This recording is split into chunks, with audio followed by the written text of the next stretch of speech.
Hola, ¿qué tal? Soy Pablo Maza, abogado especializado en propiedad intelectual y delitos informáticos, y aquí conmigo tengo a mi socio Álvaro Escudero, especialista en derecho penal, es decir, en delitos.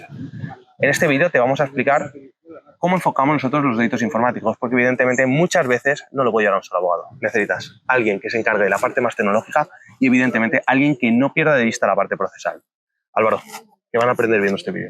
Bueno, es importante que veáis este vídeo hasta el final. Si os veis involucrados en un procedimiento penal, tenéis que tener en cuenta algunos tips que os vamos a dar en este vídeo sobre la importancia de contar con un buen abogado. Incluso si ya tenéis un abogado, os animo a verlo hasta el final porque os va a enseñar en qué punto exacto os encontráis del procedimiento y os va a ayudar a tranquilizaros y abordarlo de la forma correcta. Exacto. Vas a saber cómo enfocar un delito, ya seas la parte acusada o la víctima, situaciones procesales que se pueden dar, vamos a hablar de lo que muchas veces no habla un abogado. Y por supuesto, quédate con estos tips, estas recomendaciones que te servirán ya sea si trabajas con nosotros o si tienes otro abogado. Lo dicho, vamos a verlo.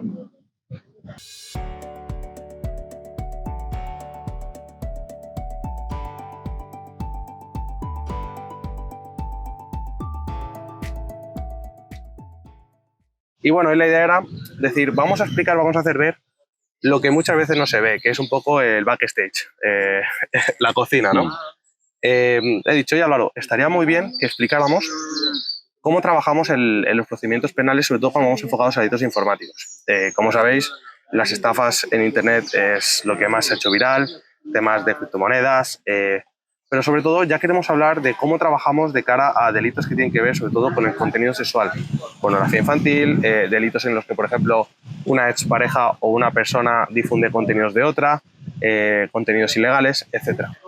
Entonces, he hablado con Álvaro, a ver qué opinas, que por ejemplo expliquemos un poco la parte procesal, es decir, a ver si somos capaces de que las personas entiendan cómo se vive desde la parte del defendido. Cuando es acusado, me gustaría que les explicaras qué es lo que van a vivir, qué se van a enfrentar, es decir, te ha llegado la denuncia, o has sido citado, o ya tal vez estás en medio de un procedimiento judicial, te han asignado un abogado de oficio, y bueno, explícanos, Álvaro, ¿qué puede pasar? ¿Qué diferentes situaciones pueden encontrarse que digan, oye, necesito cambiar de abogado, o tal vez estoy valorando cambiar de abogado, o por qué debería contar con alguien especialista?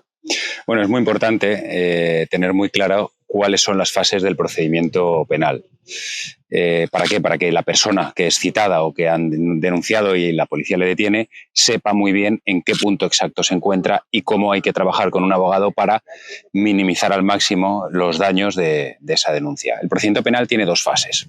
Una primera fase, que es la fase de instrucción, dirigida por el juez instructor, que lo oímos muchas veces en televisión. El juez instructor manda prisión provisional, el juez instructor es un juez que lo que hace es realizar una investigación judicial de cara orientada, digamos, a dirimir si hay o no hay elementos que indiquen, que hagan parecer que se ha cometido el delito. En estos casos, Álvaro, puede ser que entren en mi casa y voy a hacer las preguntas que haría cualquiera de nosotros, los que si me estás viendo. ¿Puede ser que entren en mi casa y se quieran llevar el ordenador? Sí, efectivamente, puede ser que un juez instructor ordene la incautación de todo el material informático que hay precisamente para realizar esa investigación. Pero ¿y si el ordenador no solamente lo utilizo yo, sino que usa también mi mujer o lo usan mis hijos? Bueno, en ese caso, lo que será trabajo del abogado especificar concretamente qué material se puede utilizar para la investigación y qué material no puede estar destinado a la investigación porque es material simplemente privado de la familia, por ejemplo, de esa persona que no tiene nada que ver con el delito que se ha cometido. Aquí tenemos una primera estrategia que sería cómo podemos defender los derechos de privacidad de las demás personas del núcleo familiar y que tal vez así dificultemos o limitemos un poco la investigación que se va a hacer en beneficio de nuestro defendido. Efectivamente. Bueno, no te interrumpo más, que puedas seguir explicando. No te preocupes. Continuamos. Una vez que termina esa fase de investigación, en la que, entre otras pruebas, pueden ser material informático, declaraciones de testigos, prueba documental, grabaciones, informes periciales, muy importantes en muchas ocasiones, el juez de instrucción va a decidir si hay o no hay elementos que hagan parecer que se ha cometido el delito. Indiciarios, lo que llamamos elementos indiciarios o indicios. Sí, que puedan decir pues, que somos culpables o no. Efectivamente. Al final, si no hay ningún elemento que diga que somos culpables, ¿qué sucede? Pues en ese caso el juez lo que hace es archivar el procedimiento sin necesidad de llegar a juicio. Habríamos ganado. Habríamos ganado sin ni siquiera celebrar un juicio. Sin embargo, si el juez llega a la conclusión de que sí existen esos indicios, lo que va a hacer es cerrar esa investigación y pasar el procedimiento a la siguiente fase, que será el propio juicio, una vez ya que las acusaciones hayan presentado la Fiscalía y las acusaciones particulares, si las hay, pues hayan presentado los correspondientes escritos de acusación pidiendo una pena concreta. Ahí es donde se solicita esa pena concreta para el acusado. Vale. Así, rápido. ¿Podríamos decir algún momento en el cual tú consideres que es clave tener un abogado especialista o que nos pueda ayudar, o que hay algún momento durante todo el procedimiento en el cual sí o sí no podemos fallar? Para mí es muy importante empezar a trabajar bien desde el inicio del procedimiento. ¿Por qué? Porque si tú analizas todas las pruebas que hay o que puede llegar a haber y trazas una estrategia correcta, orientada a archivar el procedimiento y consigues ese archivo del procedimiento, lo que vas a hacer es minimizar los daños todo lo posible. Es decir, el procedimiento va a durar muchísimo menos tiempo, el cliente va a incurrir en muchísimos menos costes y, por tanto, también el desgaste psicológico que va a tener va a ser muchísimo menor. Claro, aquí, por ejemplo, yo destacaría, y ya hablo un poco de la parte más tecnológica, la importancia que tiene que el abogado sepa cómo funcionan las pruebas digitales. Es decir, muchas veces estamos hablando de unas pruebas que tienen que ver con pruebas en WhatsApp, en informática, en ordenadores, dispositivos, que si Apple, que si Microsoft, etc. ¿Qué importancia tiene que los profesionales que vayan a participar sepan cómo preparar la documentación para luego utilizarla, que no se elimine, que luego el perito contrario, por ejemplo, si la Fiscalía pues, pide el informe de forense o la Policía de Delitos Informáticos pues también hace ese informe, qué importancia es poder leerlo? Y sobre todo, ayudarte, si en este caso eres una persona acusada o te están investigando, ayudarte a preparar todas las pruebas que puedan servir a la defensa. Lo que más yo me he encontrado, y seguramente ahora tú me dirás, es que muchas veces una causa no se ha podido documentar bien para defenderla porque el profesional que estaba llevando la causa pues no entiende. Es decir, no sabe cómo sacar una prueba de WhatsApp. Se piensa que solamente es una captura de WhatsApp. Ya te digo, con WhatsApp, si queremos aportarlo, tenemos que exportar la conversación, tenemos que ver que está correctamente exportada, guardar evidentemente capturas, los elementos gráficos, porque puede ser que se elimine la conversación y cuando sea necesario incluso, pues si tenemos que hacer un informe pericial o tenemos que ir ante un notario para que dé fe, pues eso es importante y a veces eso no se hace. Y por ejemplo, Álvaro, ¿qué pasaría si una prueba está mal aportada en un procedimiento judicial y nosotros lo detectamos y eso beneficia a nuestro defendido? Si tú ves en el procedimiento que hay una prueba que lógicamente te perjudica y no está bien aportada o no está acompañada de aquellos elementos de los que tiene que ir acompañado, por ejemplo, un informe pericial que dote de valor probatorio, que acredite que esa prueba no ha sido modificada o no ha sido cambiada, pues entonces se impugna la prueba y no se podrá tener en cuenta para el resultado del procedimiento. Además, tú te mueves mucho con inteligencia artificial y sabemos que hoy día es cada vez más fácil poder modificar pruebas para intentar ganar procedimientos judiciales, con lo cual cada vez hay que ser muchísimo más garantistas con todos esos requisitos que se exigen con las pruebas que se presentan. No solamente vale con presentar una prueba, sino que tiene que ser presentada en el momento oportuno, en forma y además acompañada de aquellos elementos de los que tenga que ir acompañada, sea un informe pericial, sea un documento notarial que dé fe de que esa prueba es real o de cualquiera que se pueda exigir. Y al final, pues, de alguna manera, si hay pruebas y pues, nuestro defendido, pues, de alguna manera va a tener que ser responsable, al menos intentar que siempre la pena sea la mínima posible. Si hay pruebas y las posibilidades de condena son muy altas, se puede establecer otra estrategia no orientada al archivo o a la absolución en juicio, sino orientada a reducir todo lo posible la condena. ¿Cómo? Pues mediante circunstancias atenuantes, mediante negociación con la Fiscalía y las acusaciones. Hay diferentes estrategias que se pueden orientar de cara a que, en caso de condena, asegurarnos que el cliente o no ingresa en prisión porque la condena es inferior a 2 años, o si ingresa en prisión porque tiene que ser superior a 2 por las circunstancias que rodean el caso, pues que sea el menor tiempo posible.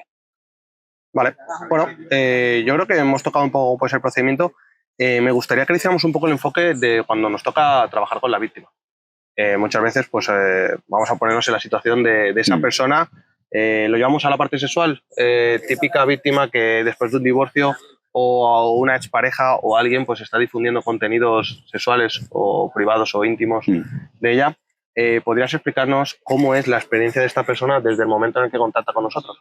Hay que tener claro que una persona que ha sufrido, porque no se puede decir otra palabra, sufrido una situación de estas, pues psicológicamente es muy difícil abordarlo para esa persona. De hecho, en muchas ocasiones ni siquiera llega a abordarlo nunca y por eso no llega a denunciar. Entonces, tenemos que tener claro que en ese caso el abogado tiene que tener además de todos los conocimientos jurídicos y todos los conocimientos procesales que deba tener para abordar el procedimiento con garantías, tienes que saber que estás tratando con una persona que ha pasado por una experiencia traumática, y todo tiene que acompañar para que esa experiencia traumática se vaya superando de la forma más óptima posible. Por ejemplo, se me ocurre, para evitar que la presunta víctima tenga contacto con el denunciado, lo que conviene, pues conviene solicitar que la declaración de la víctima sea celebrada como prueba preconstituida. ¿Qué significa esto? Que va a declarar delante del juez con los abogados y con la fiscalía, pero se va a grabar y a esa declaración se le va a dar valor de prueba como si fuese el juicio. Y en el juicio se pondrá la grabación de esa declaración y será exactamente igual que si hubiese declarado el día del juicio. Es decir, le estamos ahorrando todo el malestar, todo ese daño psicológico de luego tener que afrontar el juicio, incluso ver al acusado en ese caso, y que bueno, que de alguna manera también en fresco podemos grabar una declaración, que esa persona esté más tranquila y al final constituir lo que decimos esa prueba. Yo aquí quiero matizar una cosa que creo que nos diferencia en cuanto a otros profesionales que muchas veces nos han especializado en temas informáticos, tecnológicos o en tema penal, y es que muchas veces las víctimas durante todo el procedimiento tienen una inseguridad increíble, o sea, o no se sienten realmente protegidas o entendidas por el profesional. Esto, Álvaro, tú eres especialista en esto, porque me acuerdo que al principio, siempre que, las primeras veces que nos conocíamos y demás, me decías, oye, qué diferencia notaban muchos clientes cuando habían empezado a trabajar contigo, incluso el procedimiento iniciado, de cómo agradecían. Y bueno, si veis reseñas, veréis que Álvaro pues, se nota cuando alguien le ha escrito sobre la experiencia con él.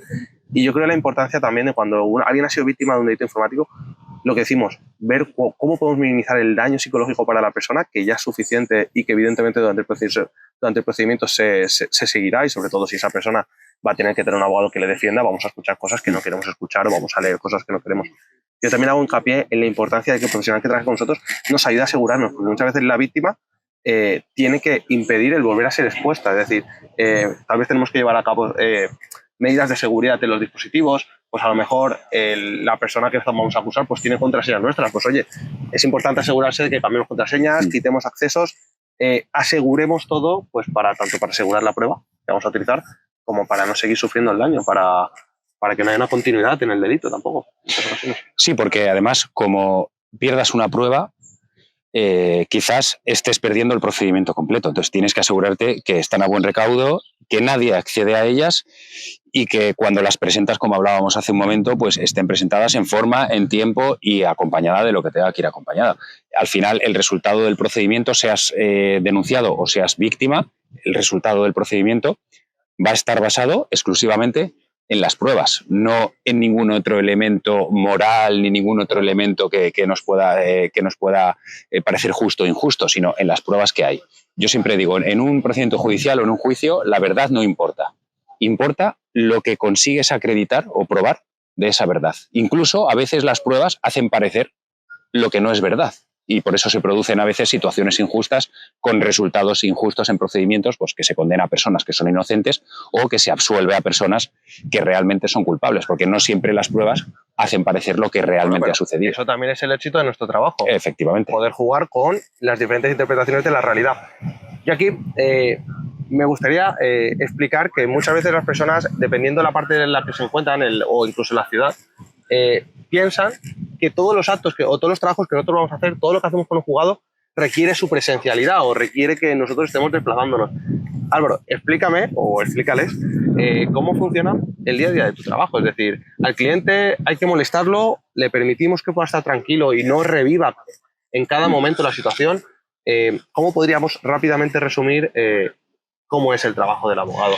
Yo, cuando viene un cliente al despacho y me pone su asunto en mis manos, yo siempre le digo, ahora ya has confiado en mí para llevar esto, digo, olvídate del tema, yo ya voy a empezar a trabajar en esto, voy a analizar todas las pruebas, te molestaré cuando tenga que molestarte para pedirte documentación, para pedirte reunirme contigo porque tengamos que hablar algo, pedirte testigos, cualquier tipo de prueba, o simplemente comentarte alguna novedad que haya importante en el procedimiento. Pero si tú pones en mis manos tu procedimiento y confías en mí, es para un poco quitarte ese peso de tu espalda, esa mochila que llevas con ella mucho tiempo, o el tiempo que sea, pero quitártela de tu espalda, delegarlo la responsabilidad en mí y tú olvídate, porque yo te molestaré cuando tenga que molestarte. Si tú no sabes nada de mí, es que no hay ninguna novedad relevante, porque es verdad, y los dos sabemos, Pablo, que la Administración de Justicia por desgracia, tiene muy pocos medios y es muy lenta, ¿no? Además, no es nada eficiente la forma de trabajar que tiene el personal de la Administración de Justicia. Entonces, eso hace que puedan pasar meses sin que el procedimiento avance. No hay que incurrir en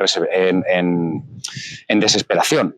Hay que tener paciencia y, si confías en el profesional que has contratado, pues dejarle trabajar y dejar que los tiempos vayan cumpliendo. Yo aquí destacaría que los delitos informáticos es clave que al principio, porque sobre todo si se va a dilatar, sí, puede ser una estrategia nuestra. Muchas veces cuando no hemos usado la estrategia de que se dilate el procedimiento para poder minimizar o tal vez poder reparar el daño si somos el acusado, el defendido. Qué importante es que al principio, nada más llegar al profesional que te va a llevar de la defensa o que va, en su caso, va a atacar y vamos a defender a la víctima, qué importante es documentarlo todo, que no esperemos a que pase el tiempo, se nos olviden las cosas. Oye, no sé esta prueba qué finalidad tenía o no sé cómo guardarla o justamente he perdido conversaciones de WhatsApp, qué rápido hay que actuar. Esto es muy importante porque en diferencia de otro tipo de delitos, los delitos informáticos, como va a haber actualizaciones de software, de sistemas, todo, yo siempre recomiendo que rápidamente se documente todo bien y quede en una buena custodia para si hay que hacer informes periciales o si el abogado tiene que trabajar con ello, que ya todo se ponga a disposición. Álvaro, para no extendernos más, hemos hablado un poco del enfoque de pues, cuando alguien es acusado de un delito, cuando es la víctima, un poco durante el procedimiento. Podrías explicarnos qué pasa si no tenemos una resolución, si al final el resultado del juicio, del procedimiento, no ha sido el que esperábamos o el que hemos perseguido durante todo el procedimiento? Bueno, primero hay que tener muy claro que el resultado del procedimiento no depende del abogado. O sea, el abogado hace el trabajo. Si contratas un buen abogado, lógicamente incrementas las posibilidades de llegar al resultado que tú quieres. Pero además de vivir el procedimiento de otra manera. Además de vivir el procedimiento mucho más tranquilo, pero el resultado va a depender de un juez, un tercero, que es imparcial, que no tiene ni idea de nada y que además no solo va a escuchar nuestra versión, sino que va a escuchar la versión de la parte contraria, que también tendrá su abogado, estará la fiscalía, que tomará la posición que quiere tomar. Normalmente se sitúa en la posición de acusar, pero el juez decide. Lo importante es haber hecho un trabajo previo lo suficientemente bueno como para, si esa sentencia no es favorable a nuestros intereses o no es todo lo favorable que nosotros consideramos, como debería ser, poder recurrir. Pero para poder recurrir, antes tenemos que haber hecho un buen trabajo. Es decir, para recurrir a la audiencia provincial una sentencia, no podemos recurrir alegando, no, esto es injusto. No. Diciendo cualquier cosa y vulneración de el derecho a la defensa, artículo 24 de la Constitución. Claro, hay que basar el recurso, dar argumentos y además basarlo en las pruebas que se practicaron en el juicio y que antes se habían presentado primero durante la fase de instrucción y luego con el escrito de defensa o el escrito de acusación, dependiendo de la posición que hayas tomado. Pero si no has hecho un trabajo previo importante y organizado y estructurado, va a ser mucho más difícil conseguir darle la vuelta a esa sentencia que no es favorable para ti. Vale, y si aún así la audiencia no nos da la razón, Álvaro, ¿tú qué sueles hacer? Bueno, si aun con todo el trabajo, aun habiendo realizado el trabajo lo mejor posible, que como digo, pues no depende exclusivamente del abogado, sino más bien del juez, y la sentencia no te favorece, lo que tienes que intentar es, una vez que tienes esa sentencia que ya es firme, no es recurrible, porque ya se ha recurrido y la audiencia la ha confirmado, minimizar los daños todo lo posible. Por ejemplo, intentar que se suspenda el ingreso en prisión. Si hay una condena de prisión, pues intentar que se suspenda ese ingreso en prisión. Si no se consigue, porque es una condena por encima de 2 años y no se cumplen otra serie de requisitos que establece la ley, pues empezar a trabajar lo antes posible para que ese cliente que está en prisión pueda empezar a obtener beneficios penitenciarios, salidas de prisión, incluso el tercer grado, cuanto antes. Porque esto al final también de cara a tu círculo, a tus amistades y tal, podría minimizar el riesgo o el daño o generar una apariencia de que no has sido condenado. Efectivamente, al final no todo el mundo tiene que saber que has sido condenado. Tú puedes haberte ido de viaje de trabajo, haber desaparecido un tiempo o simplemente que no das ninguna explicación.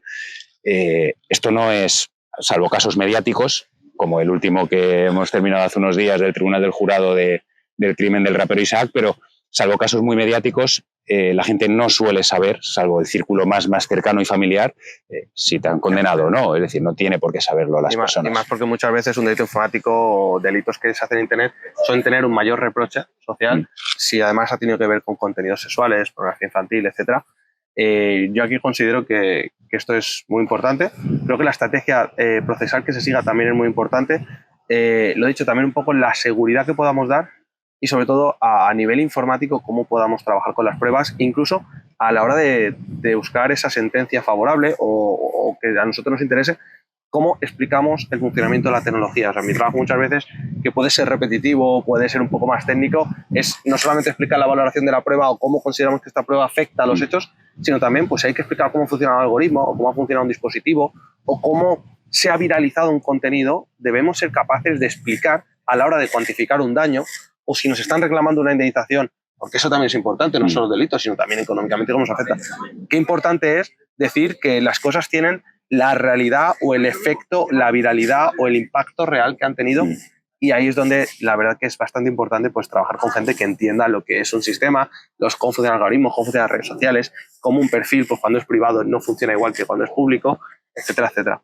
Bueno, Álvaro, ¿crees que nos hemos dejado algo? Yo creo que la idea era dar un poco un contexto y que seguramente si alguien nos está viendo pues se encuentra en un procedimiento o va a iniciarlo o ha sido víctima o está dudando, oye, me he reunido con diferentes abogados o tengo abogado de oficio, que valore un poco. Sí, es importante que la persona en la que pones tu asunto, sea el delito que sea informático, delitos sexuales, homicidios y asesinatos o delitos económicos, que la persona en la que pongas tu asunto, a la que te encomiendes, confíes en ella, delegues, le dejes trabajar. Yo siempre le digo a los clientes, digo, tú déjame trabajar y si en algún momento pierdes la confianza en mí, yo soy el primero que te voy a animar a cambiar de abogado, porque la relación abogado-cliente tiene que estar basada en eso. Y que el abogado además... Somos un equipo. Efectivamente. Y es importante que el abogado sepa trasladarle al cliente pues esta explicación que hemos dado aquí sobre las fases del procedimiento, en qué punto exacto se encuentra, qué se puede conseguir, porque hay veces que se puede conseguir ese archivo del procedimiento, pero hay veces que dices, oye, vamos a tener que llegar a juicio sí o sí para ganarlo. Pues estableces la estrategia ya orientada de cara al juicio directamente. Sí, no, y tampoco no te voy a regalar los oídos. Vamos a ver, las cosas son lo que son y tenemos las herramientas que tenemos. Y nada, pues la idea era que con este vídeo pues tengáis puntos de vista que podáis valorar si tienes un abogado. Simplemente que sepas los puntos críticos. Álvaro nos ha hablado un poco del proceso. Yo creo que si ves en nuestra página web también vas a poder ver más sobre estos temas y sobre todo que te informes. Para mí en temas informáticos, delitos económicos, cualquier tipo de delito, hoy en día tienes Google, tienes todo el contenido que hay en Internet, infórmate, dedícale tiempo a entender qué problemas tienes, a qué te estás enfrentando y sobre todo cómo tú puedes ayudar en la investigación, cómo tú puedes ayudar durante todo el proceso, porque muchas veces el desconocimiento, y Álvaro seguramente me va a dar la razón, cuanto más ignorante puede ser nuestro cliente o cuanto menos conocimiento tiene sobre los hechos, a veces incluso nos hace más difícil nuestro trabajo. Sí, sí, porque al final la relación abogado-cliente, aparte de estar basada en la confianza, muchas veces yo le digo que necesito que seamos un tándem, un equipo, trabajando juntos. Yo tengo mi parte del trabajo y luego está la parte del trabajo del cliente, que es que la declaración salga bien, tomarse en serio esa preparación de la declaración en el despacho, darme a mí todas las pruebas organizadas y estructuradas como yo se las pido para poder aportarlas. Qué importante. Si a mí me dan todas las pruebas, todos los documentos, todas las grabaciones desordenadas, sin titular, sin fecha y sin nada, para mí es absolutamente imposible poder presentarlas y dárselas al juez para decirle, oye, tienes que archivar este procedimiento o tienes que absolver a esta persona por estas pruebas. Hay que presentarlas estructuradas y para eso el cliente tiene que facilitarlas y hacer un trabajo previo. Y ya ni hablar cuando estamos hablando de recursos de reposición, de reforma, de apelación, que tenemos plazos y como la documentación no esté bien ordenada, bien preparada, es imposible trabajar. Sí, porque a lo mejor te llega una resolución y el juzgado te dice tienes 5 días para recurrir.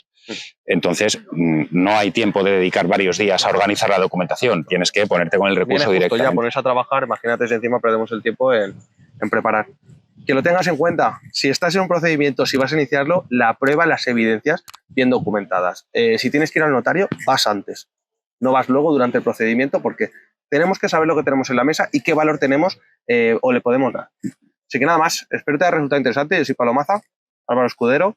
Espero que si necesitas abogados, pues que nos hayas encontrado, pues sepas que puedes contar con nosotros. Encontrarás nuestro contacto en la descripción del vídeo.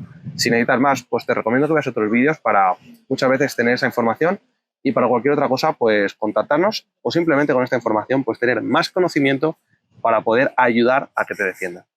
Pues nada más, un saludo.